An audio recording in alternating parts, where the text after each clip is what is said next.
DPA news Marathi, शोध सत्य बातमीचा।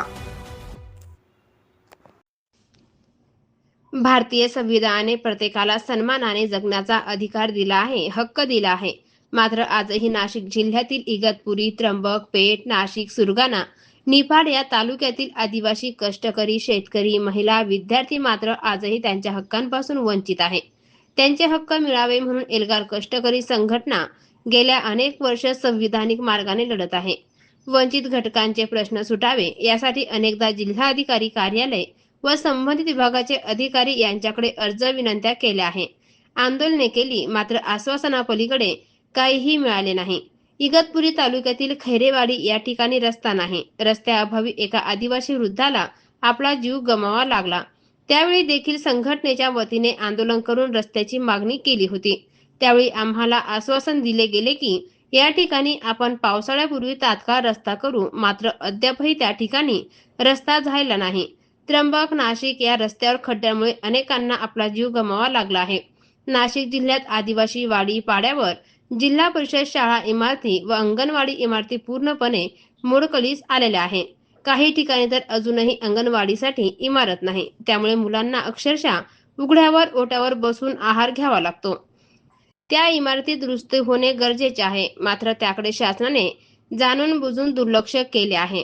नाशिक जिल्ह्यातील शेकडो आदिवासी गरीब कुटुंबांना शिधापत्रिका दिल्या आहेत, मात्र त्यावर अद्यापही धान्य मिळत नाही। वन जमिनी गेल्या शेकडो वर्षांपासून आदिवासी भूमिहीन शेतकरी कसत आहेत, मात्र त्यांच्याकडे कोर्टाची दंडाची पावती नाही। असे कारण देत अशा वन जमीन कसणाऱ्या भूमिहीन शेतकऱ्याला अपात्र ठरवून त्याला त्यांच्या वन हक्कापासून वंचित ठेवले जात आहे। अशा सर्व वन दावेदार त्यांचे वन पट्टे पात्र करावे। घरकुल योजनेचे अनुदान अद्यापही मिळाले नाही, त्यामुळे अक्षरशः पावसात राहण्याची वेळ लाभार्थींवर आली आहे।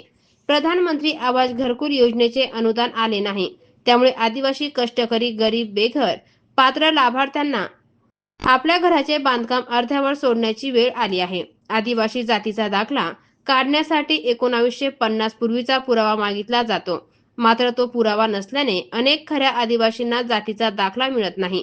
जाती दाखला न मिळाल्याने अनेक आदिवासींकडून शासनाच्या योजनेपासून वंचित राहतात। स्थानिक पंचनामा करून या सर्व आदिवासींना जातीचे दाखले द्यावेत, असे नाशिक जिल्ह्यातील आदिवासी तालुक्यांमध्ये कुपोषणाचे प्रमाण मोठ्या प्रमाणात वाढले आहे।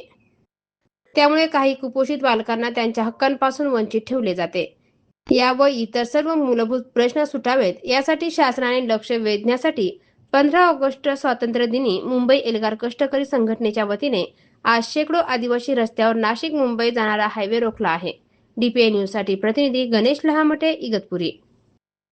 ताज्या घडामोडी व अपडेट जाणून घेण्यासाठी आताच DPA न्यूज चॅनलला सबस्क्राईब करा आणि बेल आयकॉन क्लिक करायला विसरू नका।